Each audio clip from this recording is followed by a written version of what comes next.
Hello, everyone, and welcome to the Mental Health Warriors. I'm Annette Chiappi, and my show is the Power Hour of Self-Care.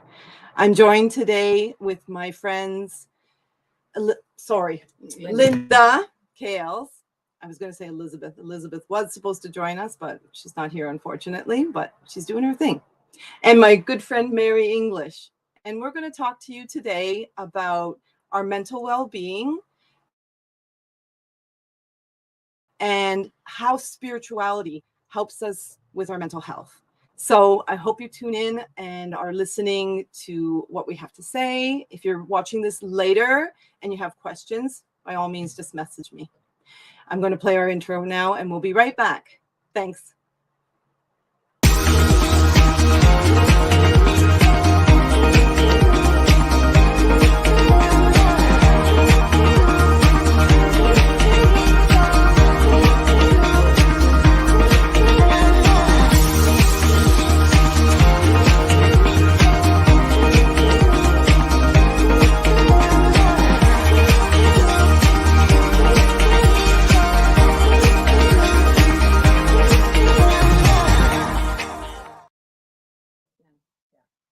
Welcome back.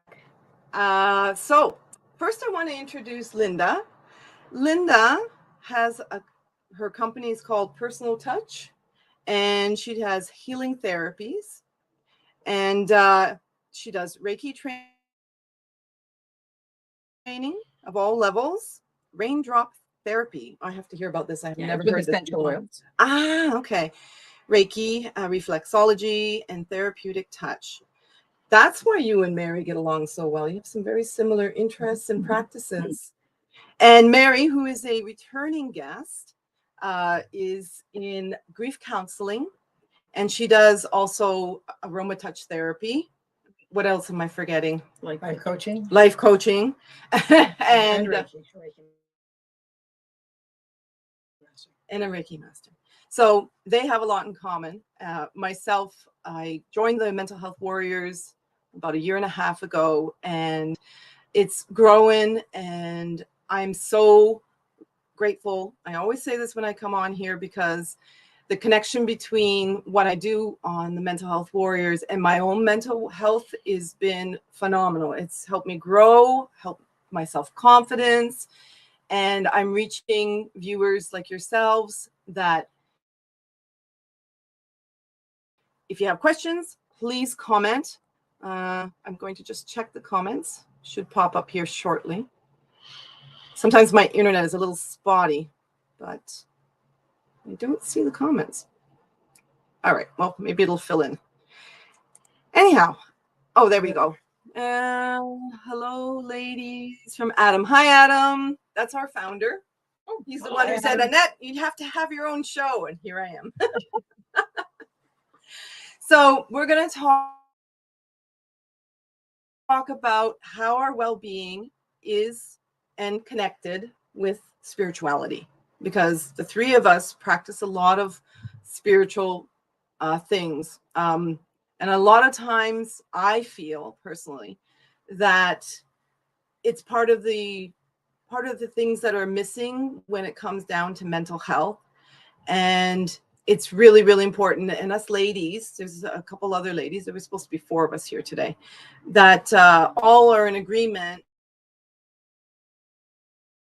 that part of our mental well-being is to be involved more in our spiritual part of our lives. So I'll let Linda talk a little bit about who she is and why she came to be on our show. Why are you here today, Linda? Well, I think about 25 years ago now, I was attuned to my first level Reiki. Mm-hmm. And I did eventually follow up with my Reiki 2 and Reiki 3 and my master's. And I found that I was at a time in my life where I had started a new business. I was an esthetician, and I was just I had a partner. There was trouble that happened with that. And I was just getting overwhelmed because I was doing too much. I had 2 children at home and a husband. Thank God for him. He is just a lifesaver. But I was starting to get very emotional. Mm-hmm. And I found myself crying at times at anything. So it was funny because through family, and I believe in angels, of course, very, very, very much. And I went to Ottawa to visit my family, and my cousin, who I hadn't seen for a long time, was a Reiki master, and she had explained Reiki to me. So, anyway, she gave me a kind of 20-minute. And when I left there, I felt different. I was calmer. And I had gone to the doctor previous to this, and she was talking about putting me on antidepressants. And she was taking tests of me, and I said, let's just wait till the tests come in to find out what's going on. But I didn't even have to wait, because I came back. My cousin had put me into a Reiki course in the city, and I went that weekend for a whole weekend and in Toronto, and did Reiki, and they attuned me to my first level. And I remember driving home so peaceful. I had just gotten rid of all that anxiety and all that overwhelming feeling. And next time I went to the doctor, she didn't even ask me about it. So I thought, oh, that's strange. That's got to be my angels, and that guided me there. Spirit guided me there. And yeah, I haven't looked back. Very interesting. So when it came down to, did you experience the feeling like there was something lacking, and that's why you started attracting these things? Or no, no, it wasn't that. It was a feeling of being overwhelmed. I'd had to deal with a couple of different very serious things. Yeah. And I think that it was just, I was at the right time, right place, and I had the right connections. I believe Spirit pushed me to that particular, gave me the opportunities, and I took them. And it's been my solid foundation for years now. And I've had a full-blown business and brought that into my business. And I've helped other people with depression and just overwhelming anxiety, that sort of thing. So I feel very blessed. That's very interesting. I keep thinking that when you were talking, I wanted to ask you, and it's very apparent that you didn't have what we would put in the category of a mental illness. You just had a feeling of being overwhelmed. No, but I had a mother. I was raised by someone that had mental illness. Yes. And eventually had dementia. Okay. So I had to deal with that, and nursing home, all that sort of thing. And some of my family that have had mental illness. So it kind of was all around me, right? So I think that just kind of, I just kind of my cup got overwhelmed. And they talk about that when your cup is too full and you get overwhelmed and anxiety and things like that, you have to empty your cup. Yes. And I do believe that Reiki for me was the way to empty my cup. Nice. And then I took other courses, reflexology, raindrop therapy. I met all kinds of wonderful people, and I incorporated it in with my aesthetics. And now that I'm kind of semi-retired, I am just full-fledged going towards that. Yeah. So I have a very interesting question for you, which I find interesting. Do you think if your mother, who was struggling with mental illness, had been able to receive Reiki, do you think it would have made a difference for her? Yes, I do. I really do. I think that if, and in saying that, my mother was intuitive, but I have some indigenous blood in me, and especially with my mom's side of the family. Yeah. And they came from Three Rivers, and it seemed like everybody wanted to not let their neighbors know what was happening. It was kind of a secret thing. There's a stigma. It was a bit of a stigma. Yeah. We didn't know that. I didn't realize that till later in life. And it's funny because my daughter now, who's a teacher, is teaching Indigenous studies. Yeah. So I really feel that the spirit's going full circle. But I think that a lot of that had to do with the way they were raised. Yeah. Yeah. Interesting. In saying that, my grandmother and grandfather are part of my ancestral team. But they, grew up in a small atmosphere. And because they had Indigenous blood, they wanted to be, they didn't go into a reservation or anything like that. They went under the Catholic Church. Mhm. And so, yeah, say no more. What about you, Mary? What's your take on your well-being connected to where you are in today with life? I think it's been a lifelong process. This is my second career. I worked as a nurse for almost 40 years. So always kind of being a people person, enjoying kind of being with different people and working with them. After my husband passed away, then I was introduced to Reiki, and it was like an instant, like an instant spark. And I was after the person that gave me my first session was a Reiki master, and I was on her to teach me, and I was on her to teach me, and I was on her to teach me. So finally she said, okay, fine, we'll do this, because it was very shortly after my husband passed away, and she, I think, thought maybe I needed to wait a little longer, but I have this impatient gene that I don't wait well, so we did that, and I just kept going through till I got my Reiki masters. Mhm. So it all kind of evolved from there. I went back to, but I've always been a seeker of more knowledge, and back in the day, I think you would call it religion. Yeah. I call it spirituality now. Because I always wanted to know more, have a deeper understanding, and I wasn't getting that understanding or the questions that I had back in those days as a younger woman with a family, getting the answers I was looking for. Mhm. So this, after Mark died, getting to the Reiki and going to school, that was beginning to give me the answers I was searching for. So it's basically all evolved from there, and going back to school, and I volunteered with hospice for about 3 years. So I learned their techniques, and I learned a little bit more about grief through that. And I've had my own grief experiences to kind of add to that occasion. But I think it was all, when I look back at it, it's all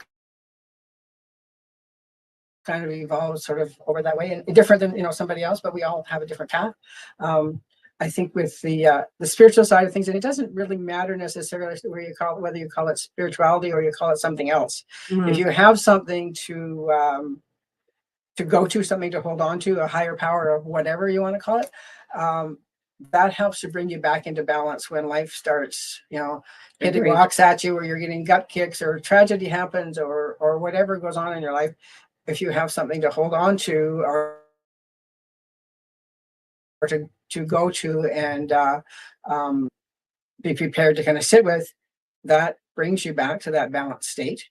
And for me, that's primarily important. That's kind of the area that's top of the list for me, having that balance. We all get to a point where we our lives just get busy with everything, and you don't take time to do your personal development stuff. And I don't know about you guys, but I know when I do that, I start feeling ugly, and I don't see the positive things in life anymore. I'm just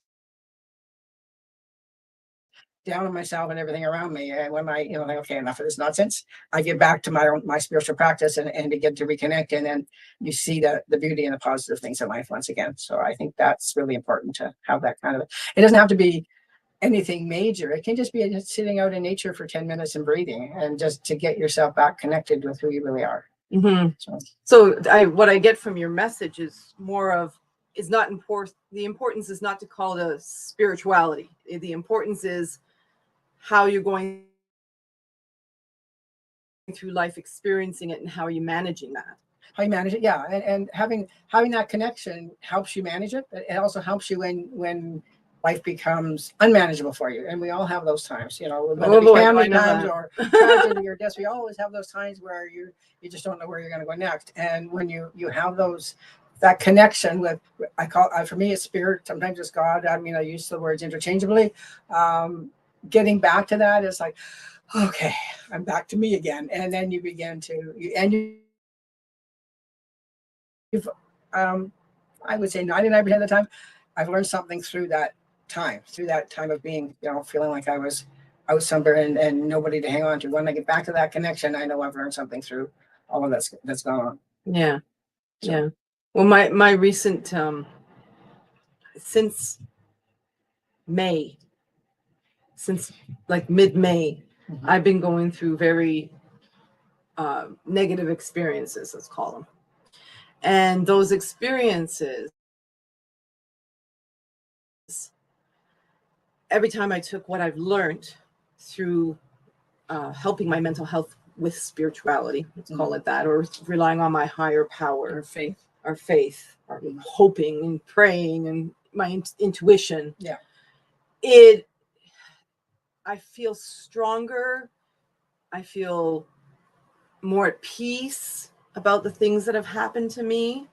I can now look at it and not relive it with negativity.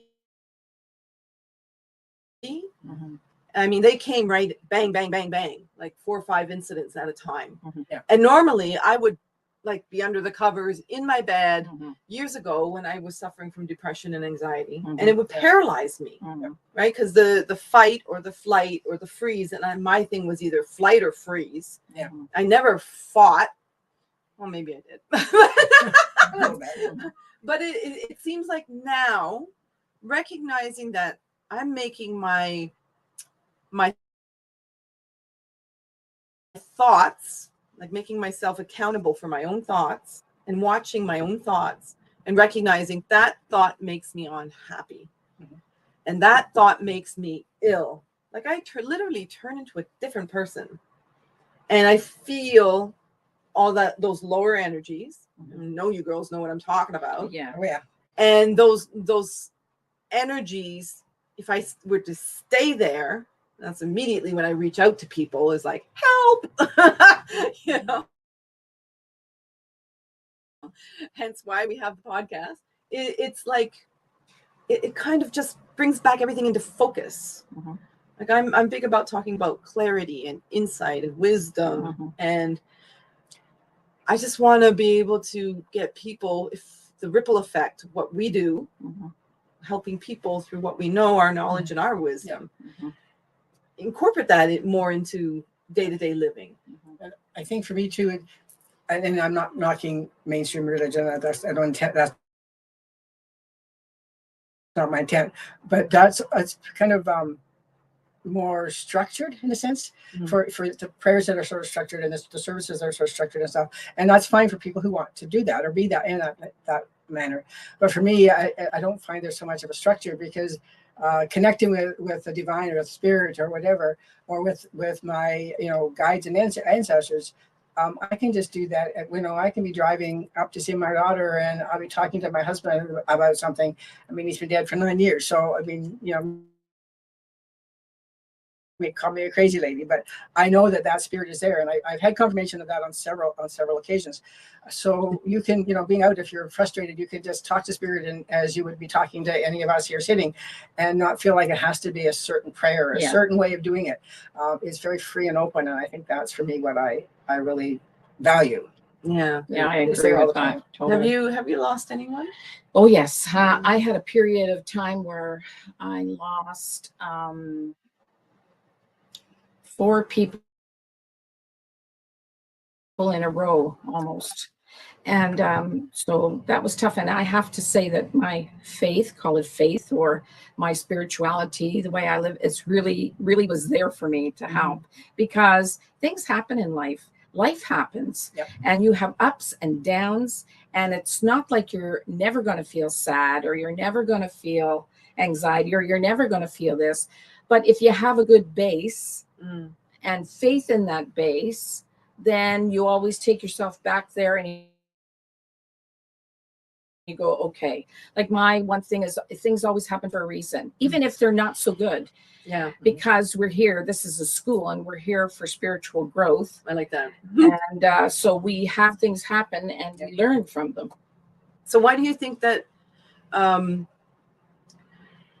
why do you think that, I don't want to say something that's trying to put the words together here. Why do you think that there's not enough, this is my, but I would like your feedback on it. Why do you think there's not enough love out there? Because for me, okay, my faith, everything I put my power into, everything I rely on to help me heal my mental health was about loving myself. Do you feel that there's not enough love out there and that's why we're having so much mental illness? Especially after COVID and we were shut down. It's been, Yeah. and then, you know, did you get vaccinated? Did you not get vaccinated? Well, I didn't get vaccinated. And so it was like pitting people against each other instead of, you know, so that was tough. We've gotten over that. And now we've got to get back to, there's a lot of anger I see in the world right now that is coming out of that. Yeah. But I think if we just try to take the time to realize that everybody is different, everybody has their own beliefs, everybody has, and that's why I like spirituality rather than a distinct religion, that, you know, we'd be better off, because love to me is all there is. Yeah. And that will solve everything. Yeah. And a few bucks. No, just kidding. It encompasses everything though, because if you have that spirit of love, that caring comes with that, acceptance comes with that, non-judgment comes with that. All those things are pocketed in that one word of love. And right now we have basically a world of fear. Everybody's afraid for their own selves and stuff, and how they're going to survive, which is understandable because it is a really rough world. It is. But we only have to be out in community to see things happen. If you're too slow pulling out of the parking lot, somebody squeals by you and gives you the finger, and thinking it's 2 seconds. Yeah. What is 2 seconds in the scope of a full day? In the scope of a life. Yeah. It's just that people are just, I guess so many people are really struggling and struggling to kind of get by and to feed your family and make ends meet and all those things that come with being human. And then COVID has definitely left us with a sense of fear of, you know, and we're getting it, you're hearing it on the news, oh, it's going to happen again, and we're going to have another one in 2 years or 1 year or whatever. And that's why I think, you know, that's when I start turning the news off. I don't want to hear any more about this. Just get up in the morning and start with a positive feeling and try to take that with you as much as you can. And it's sometimes easier said than done, but it's the idea of that's your mentality, trying to have that love for yourself. And you're respecting yourself, then if you respect yourself and love yourself, you're going to start treating people the same way. Yeah. So let's go back to the pulling out of the parking lot and that person gives you the finger. What's your reaction to that? Kind of depends on the day. So gotta be honest. Most days I just ignore it, but That's why I broke that fingernail. No. I mean, yeah, we all tend to react, I think, sometimes, but I try not to react, because I mean, a couple seconds here and there is not going to make or break a day. You know? Well, I like how Linda pointed out the fact about we're in a school. Life is a school. Yeah. Right. So when that person is responding that way because of whatever they're experiencing, right? They're at a frequency below where we are, right? And we have to love people at all levels where they are. And I believe things happen for a reason. So again, that person giving you the finger, you automatically would feel anger, but then you think, okay, I always switch it to, I wonder what's going on in their day that's really getting them frustrated. Yeah. And what I do is I send angels to them. Yeah, I send love. I send love and angels and just say, please help that person get through their day or through their time or whatever. So, and I think in a lot of ways, what you send somebody, whether it be anger or love, comes back. You know, if someone sends anger to you and you respond in anger, then all that does is escalate the anger. Yes. So if you try to kind of calmly not respond in that way or stop and with there's words that are letters Stop, that drop, and roll. sort of that's the idea I'm thinking of, but there are words that go to that. That I think if we could kind of think to breathe for a second and before we respond, is probably going to be much better for everybody, because we won't get feeling angry and the other person won't be escalating his anger because we retorted in anger to back to them. So what can we do? Like, what can we say to people to do in a circumstance like that? Like, take a breath, I stop for a minute before you do that, before you anger. And take a breath as a good one. Yeah, take a breath, just breathe. I have a lot of friend that's a nurse, and she got a tattoo. saying breathe, Yeah. because when you're in that kind of professional environment that you were in, that you can't retaliate, but you also don't want to push it inside either. So you have to put it where it belongs, and it's obviously that person. But if you can stop and breathe and just say, this is going to pass by, Yeah. It's almost like when you're talking, it's like a light switch. That breathing takes you away from the actual incident for a matter of a couple of seconds, whether it's a one breath or two breaths, but it takes you away, sort of switches your sense, and then you can kind of be okay with it, or you can send them angels, like you said, or you can send love towards them, or whatever. And I think that kind of keeps you on that even, and it doesn't get them more angry. But I think if somebody's already angry and you retort out them or react to them in anger, that just escalates everything. And we know that from when our own things happen. I've had several incidences where people are angry, and I've actually got hit because of it, because I didn't step back from it, right? I tried to intervene in it. And sometimes that energy is just going to go in whatever direction, and you got to stay clear of it. Yeah. Right. So by being by yourself, when somebody does that to you, it's almost like you're staying clear of keeping that energy going. Yes. Right. By not responding to that person in that vehicle, it's you're doing well for your own mental health. Yeah. It's the same as when you're arguing with your husband or your wife or your children. It starts to escalate and get out of control. So things are going to be said that you're going to be sorry for, or it's going to be very hurtful. So, and actually, I have to give this credit to my husband, because I tend to be a nag sometimes. And he would say, "I can't do this anymore. We need to just take a time out." Wise man. And yeah, I have to give him that credit. And Wise man. I wasn't really keen on that idea because I wanted to get it over with right then and there. But he walked away, and I'd have to kind of sit there and kind of think about it and catch my breath and kind of get back onto that level terms. And then we go for a bike ride, motorcycle ride, and it would just, like everything would just start to dissolve, and we'd stop and have a coffee, and we would talk about whatever happened and why it happened and how it happened and how we could fix it. And I'm thinking, when you're in amazing. a sane, you're not like in that.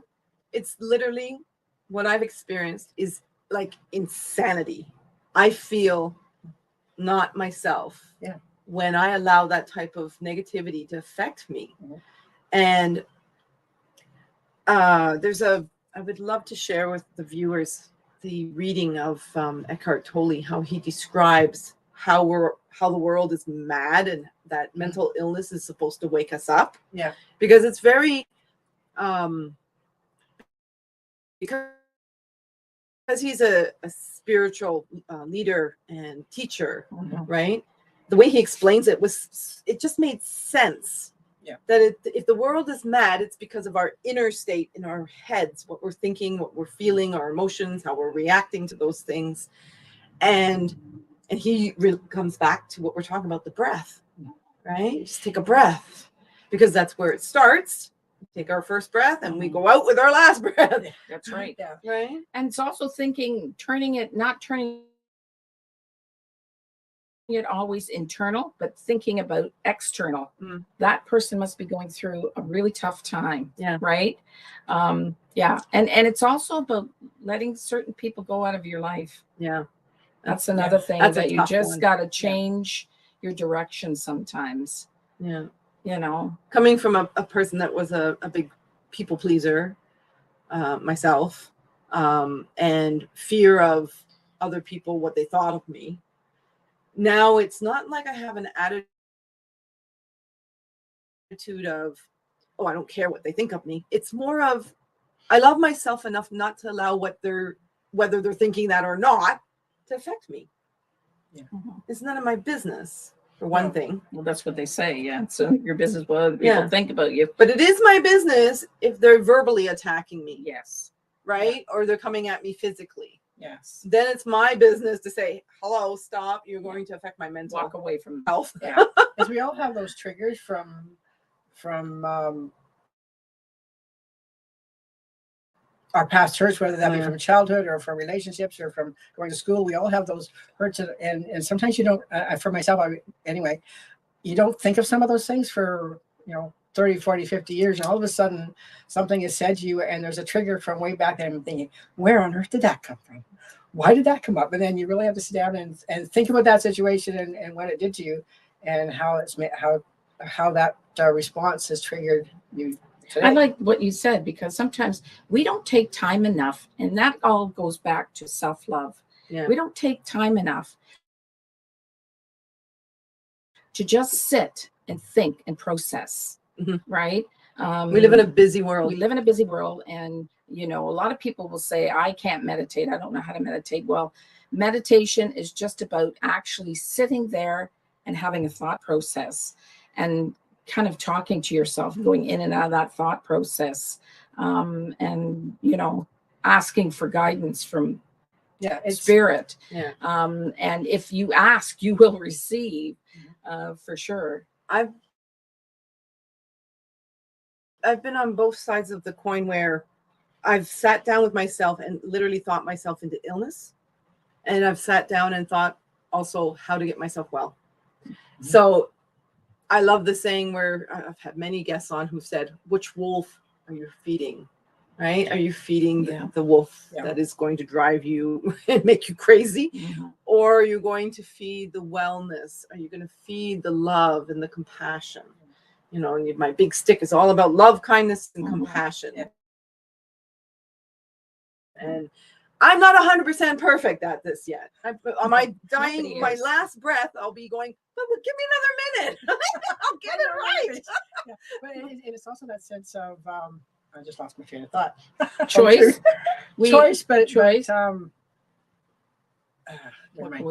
Go ahead. What can we say to spark it? I know that's what happens with aging. There's that Well, trigger. comes and then it goes, and then you don't catch it right away. I want to throw something at you girls that'll be a lot of fun for the viewers to watch this, okay? Because I've been working slowly on a lot with my intuition. And my intuition today told me to talk about what we were talking about earlier, the numerology and the colorology. So I'm wearing orange today because every Monday I do a mini reading for myself, which are all about intuitive and getting messages of how to inspire myself, motivate myself, give myself a life lesson, whatever the case may be. And I drew my sacral chakra, I always pronounce it wrong, and the color is orange. Mm-hmm. So for those of you who don't know the chakras, there's 7 and there's 7 colors. So the color I have to focus on this week is orange because I want to open myself up to opportunities of being creative. Right? Mm-hmm. There's more functions to it, but I'll stick with the creative part right now. So I'm wearing orange, and I'm deliberately wearing orange all week, whether I have an orange pen I'm touching or something orange. I'm going to draw that energy, right? Mm-hmm. So purple, which is the color of the crown, right? Yes. So why are you wearing purple today? Spirituality. I knew we were talking about spirituality today. And so I automatically just instinctively went to purple. Right. I'm going to wear purple today. When I'm doing Reiki, I see a lot of, I usually close my eyes when I'm seeing Reiki. I don't know about you, but I see colors. So when I know someone's drawing really well, you can feel it in the hands. Mm-hmm. And I see color green and pink. And my room is green and pink, like a soft pink and a soft green. Oh, nice. So I get what you're saying about colors, and you Mm. relate to colors. Yes. And if any of you watching don't know what the chakras are, you can Google them, Oh, yeah. and Just they will like that. show the 7 chakras. Yeah, They're like a rainbow, actually. If you look Yeah. at the colors, it's like looking Yes. at the rainbow. yeah. Goes up there. I think when I decided when I was wearing, I wasn't quite that good. I just went into my closet and just basically in my head said, "What color do I need to wear today?" I was looking, They and match. this is what came up. So that's what I wore, and that's what I do a lot of times. Sometimes I wear a lot of red, so Mhm. that's that grounding for your root. The root Yes. thing. If I'm going to be doing something that I really need to be able to concentrate on, it'll be red that I wear. To be grounded and to look at what I need to do with that. So Yeah. otherwise I don't, but I do a lot of that also when I do my Reiki. I intuitively go through what I'm going to be doing. I don't go when I'm doing people what I need, and I will intuitively pick the oils I'm going to use for them, because I quite often let them use oils to inhale with. Mhm. Thank you. And I use my pendulum a lot of times, which is my intuition, and so far it's like pretty much spot on every time I do that. And that the same with you doing that, the same as putting crystals under their pillow that I do. So once in a while, I sort of intuitively look at what crystals I'm going to pick to go to the pillow. And when we're done our session and we have our chat afterwards, Mhm. the things that I chose, the things that I picked are spot on for what they needed that Yeah. day. So Yeah. that's a gratitude thing for Yeah. me. Nice. So And I feel that doing these mini readings for me is I have evolved into it, because everything is about what I've done for myself to get mentally well. Mhm. Because if you had met me, or even Mary, well, Mary's known me longer, Mhm. but people that have known me from 20 years ago Mhm. and know me today, they are just so blown away of my transformation. And I even sometimes go, wow, look what I've done. Look where I am. Look how well my mental health is. And where was I going with that? Well, I feel better now. I'll dip in, because I have a good friend Yeah. that was abused as a child growing up. So that's a foundation that you're not in control of when you're a child. Yeah. And so it started to affect her in her relationship and marriage and all that. And she has gotten therapy. So I have to say, whether it's a therapist, a counselor, a Reiki master, anybody, getting somebody that can do some therapy on you is great. Yes. Because Absolutely. I've watched her transform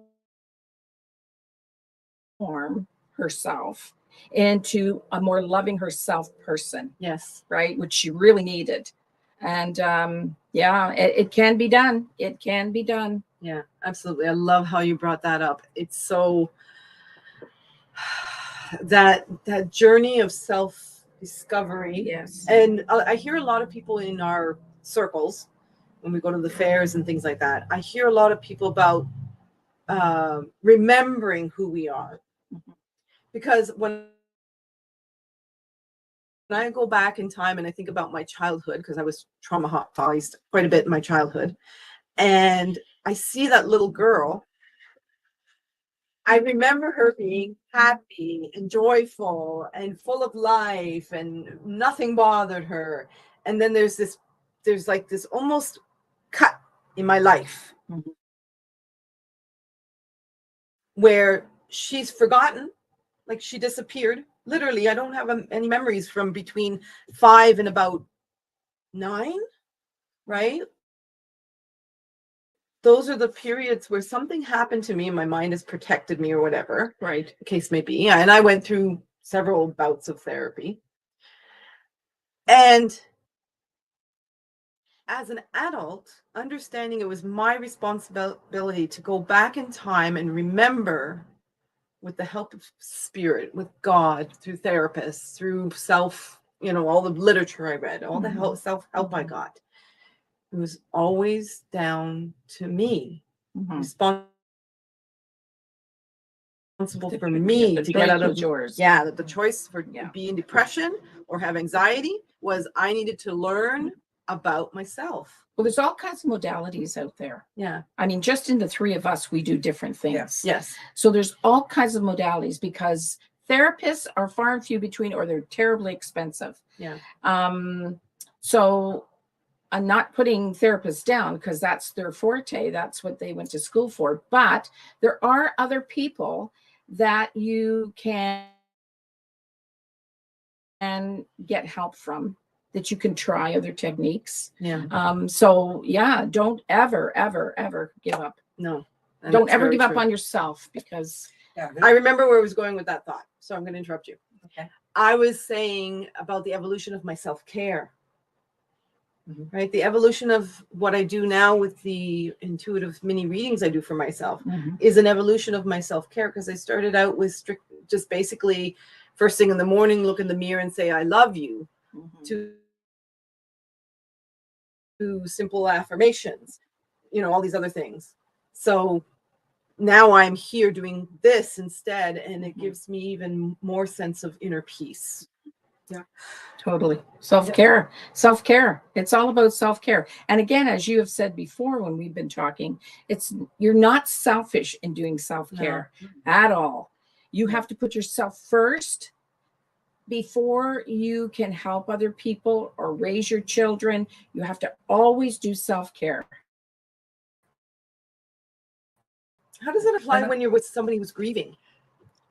I think if I'm doing my own self-care for myself, so that I'm in the right space with whoever I'm going to be meeting with, Yeah.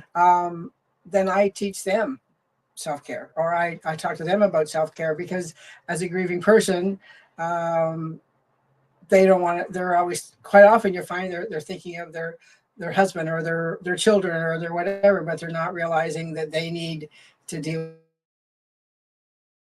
with themselves as well. They're looking to, and that's typically, I think, probably a female characteristic. We're looking after everybody else. Yeah. We'll look after me when I get time, and that time doesn't usually come unless you make it.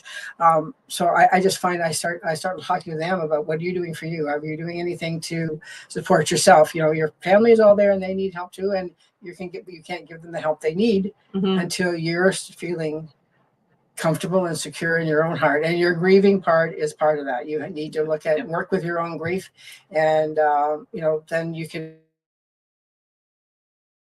help your family if they're in need, or you can direct them in the places to be if they're in need. And a lot of time, people that are grieving, they don't want to say anything to their family because they feel like they're grieving too, so they don't want to put that on them. So people like Mary are very important in what she does to help someone walk through their grief. Reiki can do that too. Yes. And that, I see that almost as an extension of grief therapy, because the emotions are so tumultuous,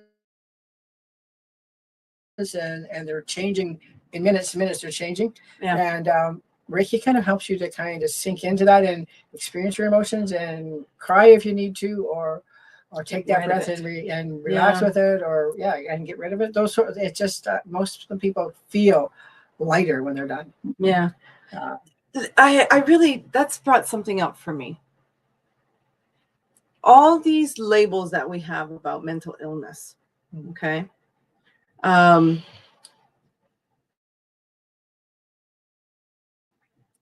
always work from the angle of mental wellness. I don't look at people with a mental illness. I look at, how can I see this person with mental wellness, right? I picked this book up. It's okay that you're not okay. Absolutely. Yeah. So you can see it.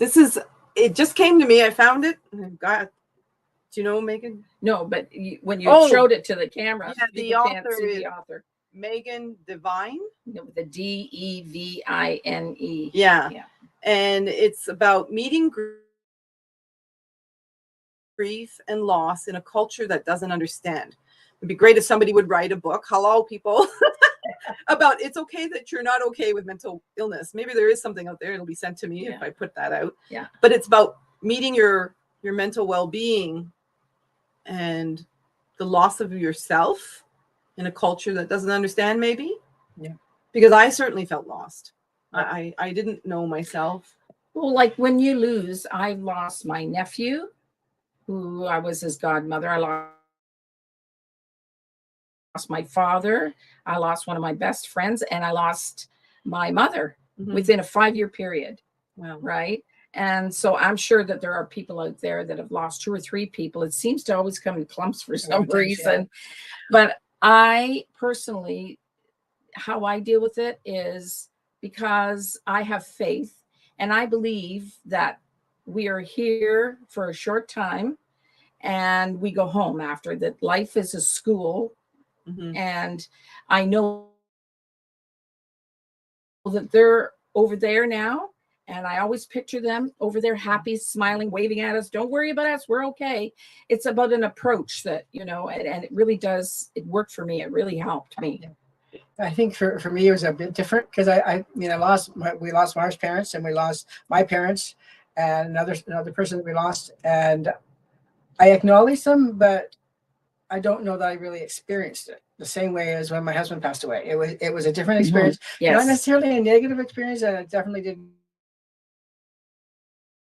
grieve, but it was almost like doors opened.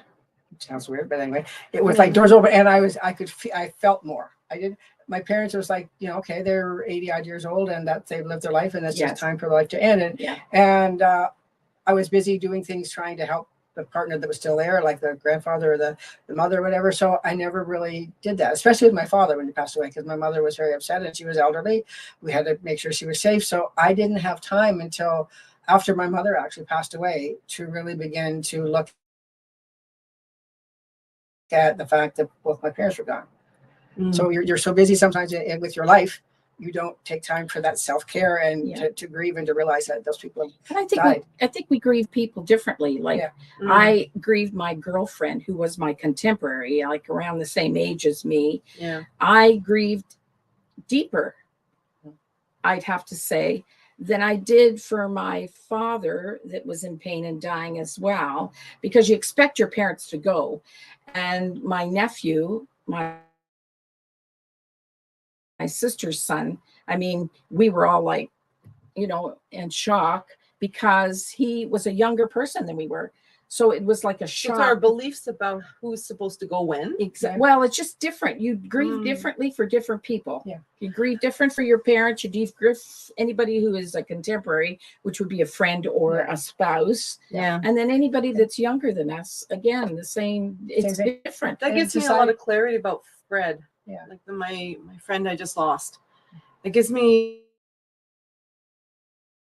some insight into the way I grieve differently, because I grieved my mother passing, but when Fred passed away, I was like, hitch upside the head. Holy, and it was by suicide. So that even was a double whammy. Yes, because here I am helping people by doing the podcast and helping to end the stigma, and all of a sudden reality knocks, and I'm like, I can't save anybody from taking their life. What were you going to say, Mary? I was just going to say that society has I guess taught us or ingrained in us of how we're supposed to do all of this. It's 3 days and done, basically. The person dies, you have the wake and the funeral, and it's over with, get back to normal. Or your work is the same way. You have 3 days off, and then you have to go back to work. And there's a lot of people that aren't really prepared to do that quite so quickly. It takes everybody their own time, their own turn. They have to begin to realize that the person has died and let that sink in and let those emotions start to. So you got to be kind to people who are grieving because,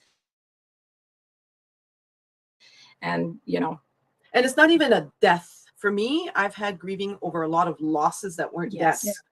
And loss of a marriage is a death. A divorce. It's a grief. So it's a loss of something or someone. It doesn't necessarily have to be an actual person. And you feel the same way. And even people that I'm working with, some people right now with the looking at someone that is ill and is quite likely going to be passing away, and how to prepare them, and then essentially preparing them in the same type of way for that loss, except you're preparing them before the person has died, and then you're going to be doing the same thing after that happens, because it's getting ready for that kind of I'm very grateful for people like ourselves, right, that we can reach out to. Like when I was grieving the death of my friend, I immediately got in With contact Mary, with yeah. Mary. Yeah. Immediately, because she's the one with the wisdom, right? She's the one with the Thank you. expertise. Honest to God, and it made a huge difference for me. And I'm Yeah. grateful if I have you people like people like you in my life. It's not that we're not human. Like, we experiencing the same things. Yeah. Only we have more tools in our toolbox to help with that and to help other people see it. But it doesn't mean that we don't experience our own grief, God, yeah. our own, yeah. anxiety. All of those we, things. yeah, all those things we do too. But we, thank God, we have a good friendship, a tribe, so to say, that you can Yeah. reach out to. I don't know where I would be today if it hadn't been for, I mean, certainly marriage was a good thing, but from the time I passed away until now, my life is totally different. And it's interesting because at the time when he was in the midst of his illness, he was trying to tell me to go back to church because I know church is important to you. And I said, my comment to him is, I'll go back when I'm ready and when I find what I need and what I want. Right now, I'm fine to be here. So, and that was fine. And then after he passed away, and I began to find all these other things, and the mentors and the people, the teachers that I've had over these past 9 years have, I don't know, they've just been a godsend and been there to kind of guide you along the way. Then you meet other like-minded people, so that circle begins to expand a little bit. Yeah. So those are really important to have the good mentors that you can trust and you can have faith in, and it's a process. It's like when you get treatments, they're actually a process too. It's not one time cures it all. No. And it's Far not from like it. you're not involved in it. You're part of it. But you have to give yourself time. And Yeah. That's the unfortunate part with the people who come to us for some of those modalities. They think a one and done is good, and I say, I'm going to help you. I'm not going to make you better. Eventually, you are going to feel better, but it's not a one and done. No, You might have to have a process of several months or whatever. So I can't tell you how many times to come. You need to come when you feel like you need to come, but one and done doesn't work. One and done doesn't work for anything else either. If you're going to take an antibiotic, one antibiotic isn't going to make you better. That's right. Yeah. Exactly. You have to take a lot more. Yeah. So, ladies, if you could sum it up in your own words, tell me, each of you, how do you feel, like from a woman's perspective? We only have about 7 minutes left, but from a woman's perspective, real quick, give me a picture of how we need to put more self-care and make time for ourselves. Okay, this is for guys too, because I know a lot of guys don't take a lot of time for themselves either. No. And sum up what you do and how people can contact you. Well, it's a personal thing. So it's about doing what makes you feel good and taking the time to do that and knowing that you are a child of the universe and you're loved and you are making a difference in this world. And so, just please consider self-love, self-care, because you will find that it will change your world and that you will be better able to help other people. Yeah. And by doing it by, Reiki, reflexology, raindrop therapy is a really kind of neat therapy where you use essential oils along the spine. Oh, cool. And it's very relaxing and cleansing. But again, it's all about self-care. Right. Okay. So how do people get in touch with you? They can text me or call me on my cell, which is area code 705-607-0341. They can contact me by my website, and my web page is personaltouchhealing.ca, and my email is personaltouchhealing@gmail.com. Thanks, Linda. And you, Mary? I think probably sharing what you do for self-care. So the areas that you're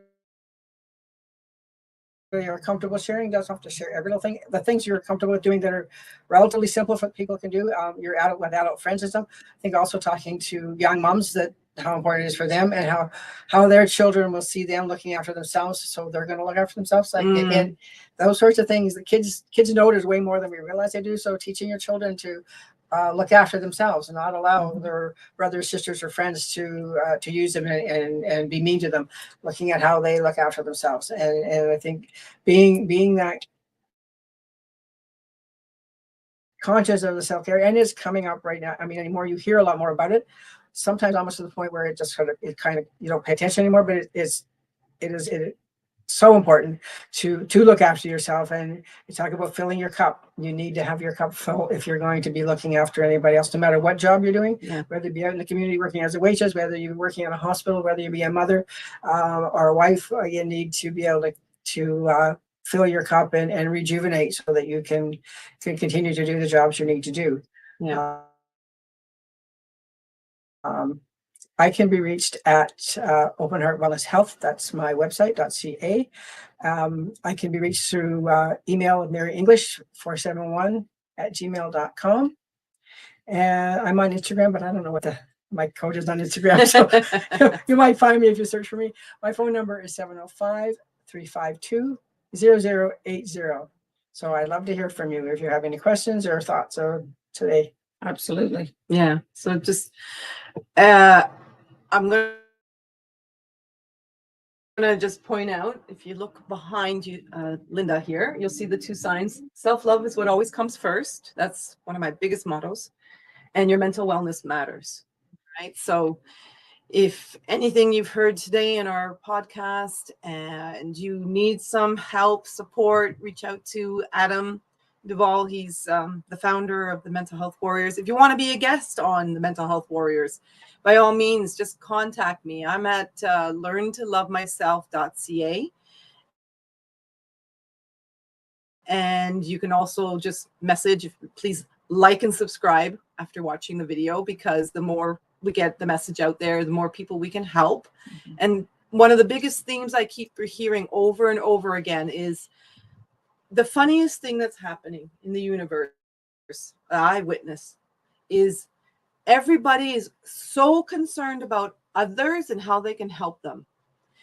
But once we get the picture clear that it's help you first, then help others, then you're going to see a huge change in humanity, right? Because it always begins with you. And it's not selfish. And it's not selfish. Yeah, and it's not selfish. Your mental health matters. Yes. So reach out, get therapy, get a life coach, a mentor, whatever the case may be. We're here for you. So I hope you enjoyed today's podcast. And if you have any questions, just let us know. And have a most fantastic day. Thank you, ladies. Thank I you. really appreciate it. Now we're going to have food. And we're going to go to lunch. Have a great old time. Our mental health we're looking after. Yeah. Okay. Bye, everyone. And thank you for joining us.